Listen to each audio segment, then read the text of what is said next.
Au vu de cette lettre, je me suis interrogé sur les bases qui ont poussé le ministre à réagir ainsi. Il peut s'être référé au contenu de l'accord d'Arusha, qui est la base de la référence du partage du pouvoir. Mais ici, je rappelle justement la raison de ce partage du pouvoir et comment ce partage du pouvoir devrait être fait. La raison, c'est que, compte tenu justement du constat que le conflit burundais était un conflit d'ordre politique, lié au fait qu'il y a eu de l'exclusion dans tous les domaines de l'État, il fallait absolument trouver une solution qui convient. Et c'est dans le protocole 2, il est précisé comment ce pas du pouvoir doit être organisé.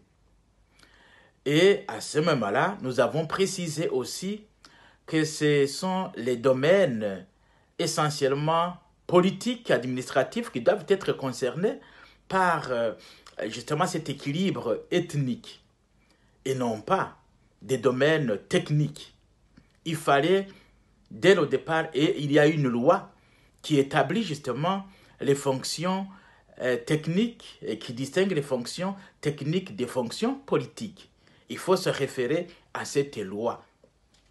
Donc, les techniciens, comme les directeurs généraux qui sont là depuis 20 et 30 ans, les techniciens, les enseignants qui sont là depuis des années, les directeurs d'école qui sont promus grâce à leur technicité, à leurs compétences, à leur expérience, ceux-là ne sont pas concernés par justement cet équilibre ethnique.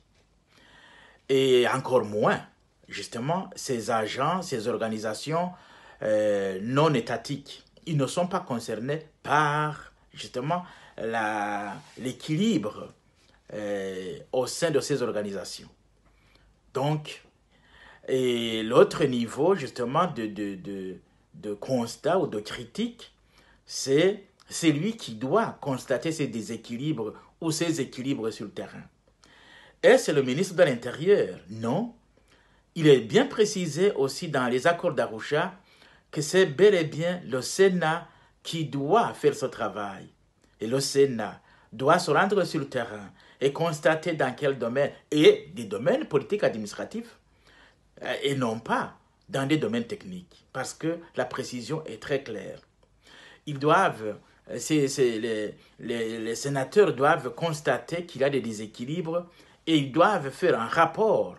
Le président, le président du Sénat donne le rapport au chef de l'exécutif qui constate et qui est appelé à régler ces questions de déséquilibre. Voilà comment les choses doivent se passer. Donc, il faut remettre les choses à leur place.